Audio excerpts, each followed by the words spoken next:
Some numbers. Revised estimates of expenditure for the financial year 2019-20 are at a level of 26.99 lakh crores, and the receipts are estimated at 19.32 lakh crores. We have estimated nominal growth of GDP for the year 2020-21 on the basis of trends available at 10%. Accordingly,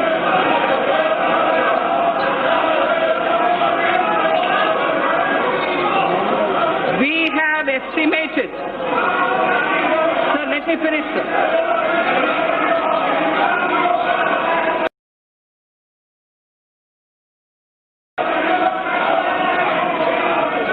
So we have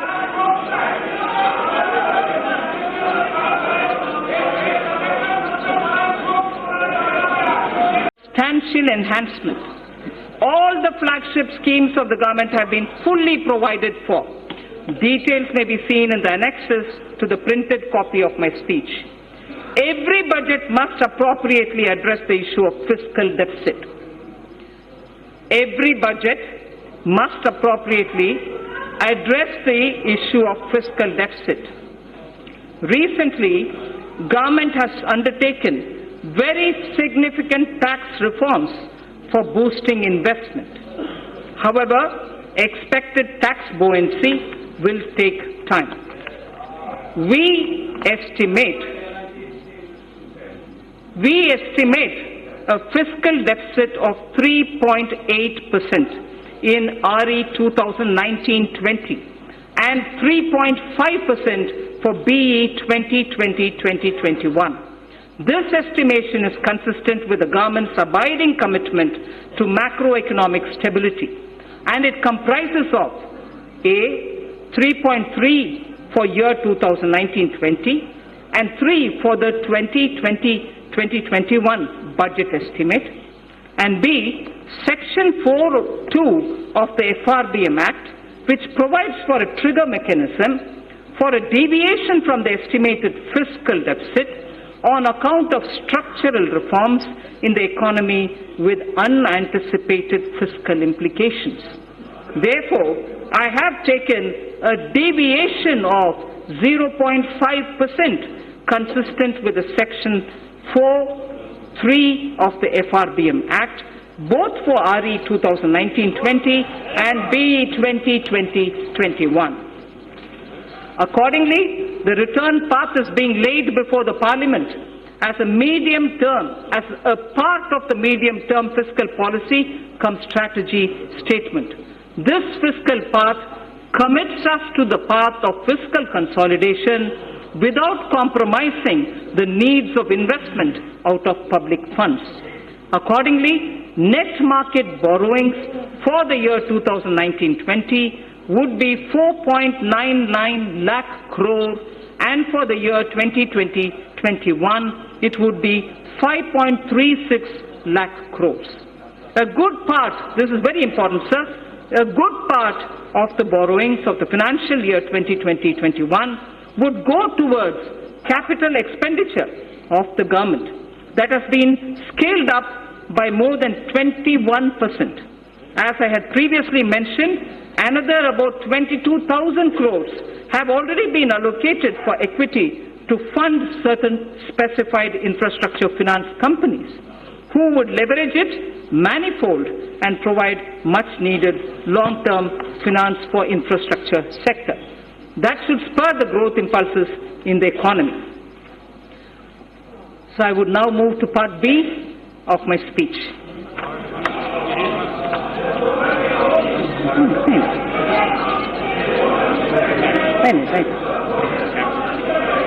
Direct tax.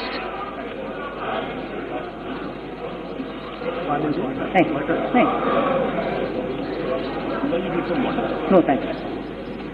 Sir, part B of my speech starts with direct tax, sir. Honorable Speaker, sir, our government has spearheaded radical fiscal measures to ensure that Indian economy continues to tread the path of high growth. There are times when countries are competing with each other like never before to become the most attractive destination for doing business. Therefore, to make sure that India stays globally competitive and a favored destination for investment, we took a bold historic decision of reducing the corporate tax rate for new companies in the manufacturing sector to an unprecedented level of 15%. Similarly, for the existing companies, the rate has also been brought down to 22%, which is the lowest in the world now. This will enable companies to expand their businesses and make fresh investments in the coming future. Though we will have loss of substantial revenue due to these measures in the short run, I am certain that our economy will reap huge returns on this score in due course. So one quick verse from Raghuvamsa, written by Kalidasa.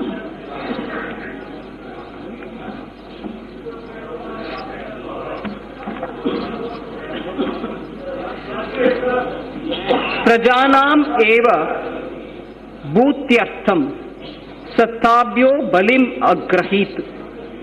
Prajanam eva bhutyartham Satabhyo balim agrahit.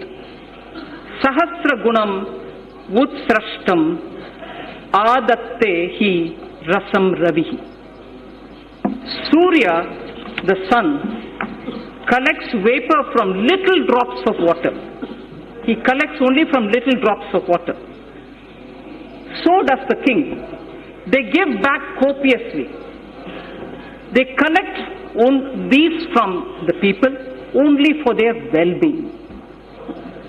So the collection of taxes or the vapor from the water drops are only from small trickles, but they all go back to the people manifold. So the purpose of taxation and also the way in which it is done has been voiced even then. And this in Raghuvamsa refers to the Purvaja or the elders belonging to Ikshvaku dynasty, father of Ayodhyapati Rama, Dilipa, grandfather. It refers to Dilipa, the king. So in continuation of the reform measures already taken so far, the tax proposals in this budget will introduce further reforms to stimulate growth, simplify tax structure, bring ease of compliance, and reduce litigation. Personal income tax and simplification of taxation. So in the interim budget of 2019, our government exempted individuals having income up to 5 lakh of rupees from paying any income tax. Presently, an individual pays 20% on income between 5 lakh and 10 lakh and 30% on income between 10 lakh. That's the prevailing matrix.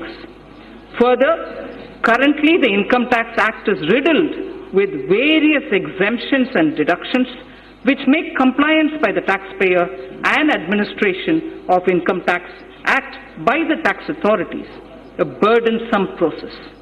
It is almost impossible for a taxpayer to comply with income tax law without taking the help from professionals.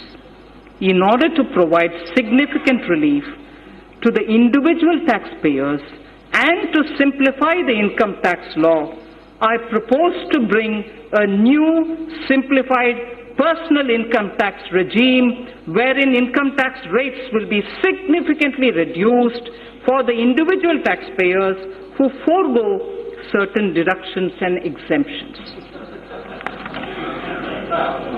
Under the new regime, sir, an individual shall be required to pay tax at a reduced rate of 10% for income between 5 lakhs to 7.5 lakhs against the prevailing 20%.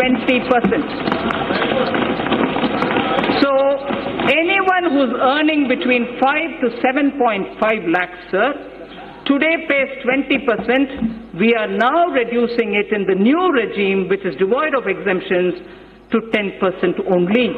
So 20% comes down to 10%. Sir, the next example. For income between 7.5 lakhs to 10 lakhs, I earlier said about 5 to 7.5, now I'm saying about 7.5 to 10 lakhs. So for income between 7.5 lakh to 10 lakh, he or she will pay at the reduced rate of 15% only against the current prevailing 20%. Sir, similarly, for the income between 10 lakhs to 12.5 lakhs, presently the tax is 30%.